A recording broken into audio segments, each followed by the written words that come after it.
everybody. Happy New Year. Today is January 1st, 2021, and we have left 2020 behind, and we shall see if there is a change in the vibrations for moving ahead into 2021. But I wanted to just pop on really quickly today to do a video about my top favorite oracles for 2020. Much to my surprise, I used way more oracle decks, or I used oracle decks more frequently in 2020 than I have ever before. In fact, there were days in a row where I would just do 3-card spreads with different oracle decks and not use tarot at all. And usually what I do when I mix decks together, how's this lighting any better? It's dark now, is I would do a tarot spread and then I would pick one oracle card at the end. But this year I found myself doing just oracle card spreads, or spreads with oracle cards, and I really had never found myself doing that before. And as I looked back at the end of the year at sort of my favorite decks from 2020, decks that I had brought into my collection in 2020, I found that I brought in way more oracle decks than tarot decks. And that is very unusual for me. I most normally would be bringing in more tarot decks than oracle decks. But you know, 2020 was a weird year, and so I think maybe I found the oracle decks more soul soothing. I'm not one for cotton candy oracle decks like the affirmation or every card is cutesy sweet. Those decks really don't appeal to me. And so the decks that I'm going to show you or share with you today or talk about today have a mixture of, shall we say, positive cards and challenging cards. I'm also very attracted to the artwork. I see that a lot of people like kind of cartoony, cutesy kinds of decks, and that's not for me. Nothing wrong with them, but that's just not what I'm drawn to. And so these decks, 1, 2, 3, 4, 5, 1, 2, 3, I think 5 or 6, are the ones that I use the most, and that I'm still going to continue to use moving on into 2021.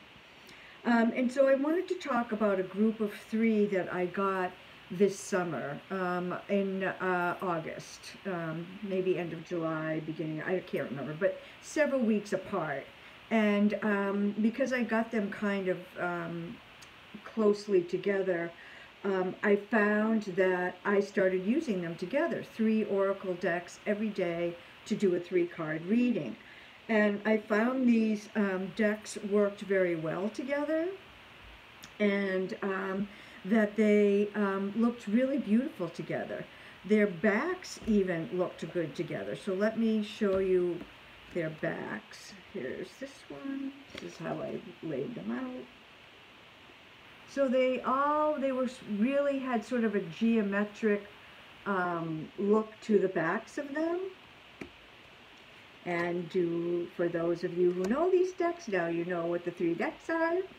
But anyway, so I liked even looking at them when the cards were face down before I turned them over to see what the cards were. So I believe that the first one of these 3 that came to me was this one, the Spirit Cards Oracle deck by John Arthur Mosley.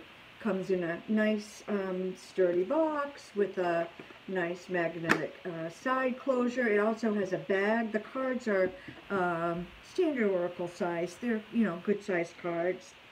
And they have some people cards, some like air, fire, water, spirit, air, fire, water, who am I leaving out? Air, fire, water, earth, and spirit cards, different kinds of like warrior, shaman, medicine man, those kinds of, so people cards. There's like a dream card, different attributes, different things like that. And then there's a crystal card, a crystal spirit and a plant spirit card, and there's a bunch of animal cards, which I will be showing you. And then there were these two cards that kind of bothered me. So there was this one. Oops, can you see? And this one. And these were called Shamanista and Warrior-S. And I just, because they're female, why can't it be Shaman and Warrior? Warrior-S? Shamanista? No, a female shaman is a shaman. So what I did was, very inexpertly, I just crossed off those suffixes and left it to be a shaman and a warrior. And then I felt much better. You know, it's the little things. So here are some of the animal cards. Owl, raven. Can you see? This is like a crystal, and then this is the hummingbird here. Hummingbird is one of my animal allies. Tiger, beautiful bear. This is my partner's main animal ally. Elephant is one of my animal allies. So is wolf. Look at this. Jaguar. I'm sorry, Black Panther. This one is the jaguar. These are gorgeous. The artwork is just beautiful. Eagle, whale, dolphin, deer, and so on. So there's quite a few animal cards in this deck, and they're absolutely beautiful. And then the next deck I got in that little grouping was the Faceted Garden by Claire Mack. And, oh my gosh, these cards are gorgeous. I also have her Illuminated Earth, but I think I like this one even a little bit better. This card, I don't know if it's going to show up on the camera, Cave, is stunning. The colors, I mean, you just really feel yourself in the cave looking out. And it's almost like a grotto because it's looking out onto the water. There are season cards, and I have paired them. She has element cards in her Illuminated Earth, so I think I'm just going to leave them in. We have spring, which I associate with east and air, and then we have summer, which I associate with south and fire. And then we have fall, which I associate with water and west. And then we have winter, which I associate with earth and north. There's herbal allies, animal allies, gemstones. There's mineral realm,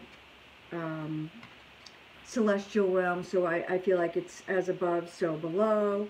And then there are these beautiful celestial cards. There's the sun. There's a new moon. This is from the other older deck. This is moon, and then we have star. So this is an absolutely stunning deck art-wise. And again, there's cards in here that are challenging cards. It's not all sweetness and light. The third deck I got that I used in this trio of decks was Connected and Free. And this deck has been around for a long, long time, and I've been drawn to it. I have almost bought it quite a few times. It's been on my wish list for several years. And I would see people posting certain cards on Instagram, and I think, oh my gosh, what is that card? It's gorgeous. And it was, oh, Connected and Free, oh, Connected and Free. And so finally this summer, I did go ahead and buy it. And I'm glad I did, because I believe it's now out of print. It comes in and out. I don't think it's permanently out of print. I love these two cards. We have endings and beginnings, so I think it's always nice to have those two cards. This is one of the cards I used to see online and think, what deck is that from? Because again, elephant is one of my animal allies, and this I think is a stunning piece of artwork. This one, I pulled this card pretty shortly after I got it. It's called Spiritual Suffering, and it's fireflies in a mason jar. And that just really hit me. Wow. So here we have these beautiful light beings, but they're trapped in a mason jar. Spiritual suffering. Beautiful. I love this one, Heart. It's our friend the bear doing yoga. This one I think is a beautiful card too, Comparison. And it makes me think about, it's a line from a poem, The Desiderata, about comparing ourselves to others. You know, and I can't remember the line exactly, but it talks about when we compare ourselves to others, there are always some we will feel inferior to and some we will feel superior to, and neither one of those is a good thing. So comparison, comparing ourselves to others, and I think especially social media brings us to that point, you know, because we don't really post. Oh, look, my house is a mess and there's laundry to be done and the dog just pooped on the living room rug and whatever. You know, I don't know.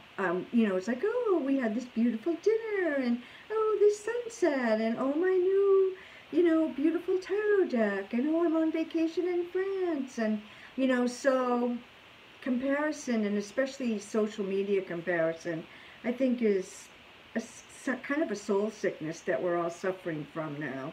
And this card reminds me not to do that. Another absolutely stunningly beautiful card, Stand Still. I love this one. Communication, our two wolves howling. Think with your heart. This is a big part of my spiritual practice. Thinking the heart is a mind. The heart is a place to think, as opposed to being overly logical and thinking with the brain. Higher knowledge. I just pulled this card a few days ago. Conflict. And again, you can see the head and the heart sometimes cause us to feel conflicted. And I love these two. We have Healer and Healing. And I particularly love this one because it's a cup of herbal tea, and I'm an herbalist, and I like to make tea blends for myself and my clients, and you know, I have a herbal tea product line, and so I particularly love this one. So that's Connected and Free, and I'm sure you're all familiar with it. I think it's an absolutely stunning deck, and I don't regret. Obviously, it's in my top 5. I'm loving it. I'm so glad I finally went ahead and got it. So then a couple months went by. I backed this deck on Kickstarter, Morning Calm by Sayo Kelleher. And this deck was brought to my attention by Julie from Peekaboo Rose. And I am so, so, so glad that Julie posted about this deck, that it was on Kickstarter. Because I don't know that it would have ever come up on my radar. Or even if it had, I don't know that I would have thought it was a deck I was interested in. But I absolutely love it, and I do think it's my favorite oracle this year. It's really beautiful. So there are 7 what Sayo calls sigil cards, and I don't think she associates them with the chakras, but there are 7 of them, and they are sort of chakra-esque. So this is cleansing, creativity, there's a divine feminine, a divine masculine, healing, manifestation, and psychic power. So those are the sigil cards, and these are the backs. So when I opened up the deck and I saw these cards and I saw these card backs, I thought, oh my gosh, this is stunning. And then I got to the regular oracle cards. Look at these backs. Same mandala in the middle, but that blue just knocks me out. It's so gorgeous. So I love the artwork. It's simple. The cards are matte. The cardstock is lovely. It's fantastic to shuffle. Oh, and just as a side note, the Faceted Garden, if every deck I bought could be made of that cardstock, I would be thrilled. Beautiful. I have to side shuffle because I have really small hands, and that cardstock is amazing. This is a great deck for shuffling as well. So we have Call to Prayer. I'm just showing kind of a variety. Forgiveness. Warrior Spirit. Notice it's not Warrior S. Warrior Spirit. Gorgeous. This artwork is beautiful. The colors. Tree Spirit. I love this one because it's a crone image. So it's so nice to see that. So this is Loving Self. Sisterhood. This is a card I've pulled a few times. I love this one. This was the first, when I pulled my first card from the deck, it was this one. Ocean Magic. I love it. I'm an ocean girl, so I thought, well, that's a sign that I'm going to get along well with this deck. Let Go. This is nice. Common Ground. Ritual. And this one I like quite a bit. I think this is a great card for 2020. Burn It Down. A few weeks ago, I think it was right around the U.S. presidential election, either right before or right after, I pulled a card from this deck and a tarot card, and yeah, you got it. I got this and the Tower. So Burn It Down and the Tower. And I thought, yeah, that's what we need to do, all right. So then the fifth deck that I got is all those are independent decks, and this is a mass market from Blue Angel. It's called the Lantern Oracle, and I'm going to do a full review of this deck because I have a lot to say about this deck. Not all positive, although I am keeping it in my collection. So the premise or the theory or the idea of this deck is there's 44 cards, and there's 11 cards for 4 different stages of a woman's spiritual life, or life in general. Maiden, Mother, Guardian, and Crone.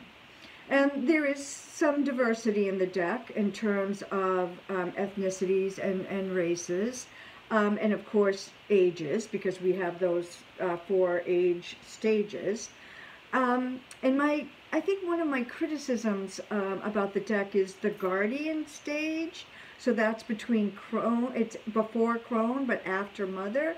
So it would be a woman in her mid-50s to maybe 70, and they all look 25 or 30. So that's kind of a disappointment. I have to say the Crones do look pretty cronish, so that is more authentic. Pretty body beautiful, pretty standard, patriarchal, pretty, and you know, I don't know why this deck I think is meant to empower women, and I don't know why publishers and artists and authors of oracle and tarot decks don't realize that it is really not empowering to us to see all these perfect people in a deck. You know, remember the comparison card, and I know we shouldn't compare, but when we see all these images and we don't look that way, it can be disheartening. So I wish people would stop doing that. But that's a topic for another day. So here's a couple of maiden cards. Strength of Vulnerability. This is a beautiful card. Look at her. This one, another, so this isn't all sweetness and light either, which I think a lot of Blue Angel decks are. Weeping Wound. The You Are Not Your Wounds. So that's pretty stunning card. Here's another one, Broken Dreams. Renewal. These are in the Mother cards. This one I love, and you really rarely see this, and I have to say kudos to the author, the artist, and the publisher. This is called Radical Self-Acceptance, and this woman has had a mastectomy. So this, I think, is a really empowering card, and I really love seeing this in the deck. This is that Guardian age group. Here we see some lovely crones. This is Radical Self-Love, Inner Life, another crone card, Transitions. And then another thing that I liked about this deck was there are 4 cards. This one is Women Supporting Women. This one is Sharing, and so it's multi-generational, women coming together. Circles, this is different ethnicities and ages, so I love that. And then finally, Inner Integration, and this looks like it's maybe the same woman as she ages through the lifespan. So beautiful artwork in that deck as well. The guidebook is, you know, Blue Angel-y. I haven't really been using it that much, but I have been enjoying that. And I really thought I wasn't going to keep the deck, that I was going to send it back to where I bought it from. And then one day I found myself edging it. And I said, oh, guess I'm keeping this deck. So I'm going to do probably a full walkthrough of that deck in the Morning Calm, because I really love that one. So those are my top 5 Oracle decks of the year. I'm going to do my top 5 tarot next. Wishing you all a happy and healthy new year. And I'd like to just remind you of my word and concept theme of the year is reclaim joy. Blessings to you all.